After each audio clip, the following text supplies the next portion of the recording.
എനിക്ക് കുറച്ചധികം സാധനം വാങ്ങാനുണ്ട്. ഉപ്പ നമ്മളൊന്ന് പുറത്തു പോപ്പ. ഷോപ്പിങ്ങെല്ലാം കഴിഞ്ഞിട്ടേ വരുള്ളൂ. ഉപ്പാക്കൊന്നും വേണേനാ? എനിക്കൊന്നും വേണ്ട മോനെ, നിങ്ങൾ പോയിട്ടോ. ഉപ്പാക്കൊരു മുണ്ടും ഷർട്ടും മേടിക്കാം. ഉപ്പാൻ്റെ ഡ്രസ്സെല്ലാം പഴയതായി.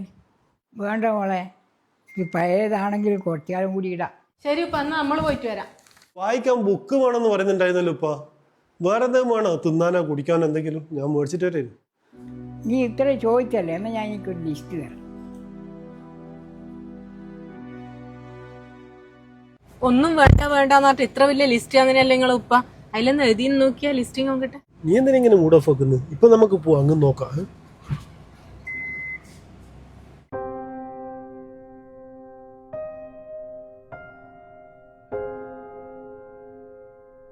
എനിക്ക് കുറച്ചും കൂടി സാധനങ്ങളെല്ലാം വാങ്ങാനുണ്ടേനു.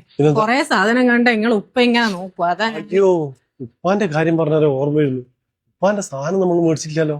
ലിസ്റ്റ് നിങ്ങളെ ഈശയിലല്ലേ ഉള്ളേ? ഉപ്പാന്റെ സാധനം നമുക്ക് ഈ മാളം തന്നെ മേടിക്കാം. നമുക്ക് ഈടുന്ന് വാങ്ങണം. ഇവിടെ ഭയങ്കര വിലയല്ലേ. പുറത്തുനിന്ന് ഇടുന്നെങ്കിൽ വാങ്ങിയാ പോരെ. ഉപ്പ എപ്പെങ്കിലും പറയുന്നല്ലേ. എന്തല്ലേ എഴുതി നോക്കട്ടെ.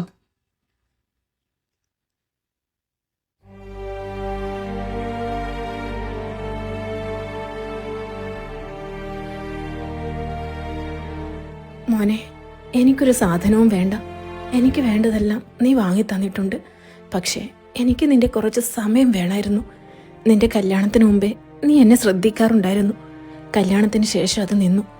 നമ്മളെല്ലാവരും ഒന്നിച്ചിരുന്ന് ഭക്ഷണം കഴിക്കാറുണ്ടായിരുന്നു, വർത്തമാനം പറയാറുണ്ടായിരുന്നു. അതെല്ലാം പോയിട്ടിപ്പോൾ കുറേ നാളുകളായി.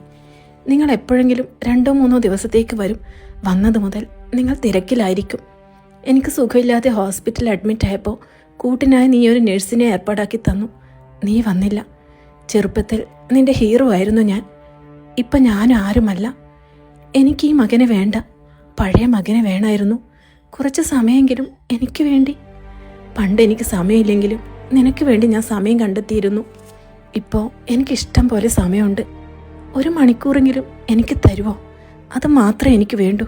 വേറൊരു സാധനം എനിക്ക് വേണ്ട മോനെ.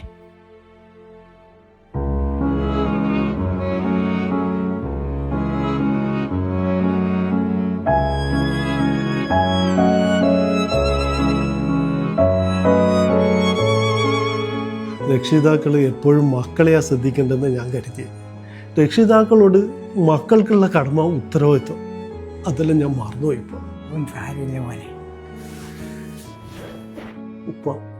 ഉപ്പ എന്നെ ഇതുവരെ പൊന്നുപോലെ നോക്കി. ഉപ്പാനെ നോക്കേണ്ട സമയമായിന്ന് ഉപ്പ എന്താ എന്നെ ഇതുവരെ ഓർപ്പിക്കാൻ? ഇന്ന് തന്നെ ചാക്കൂല.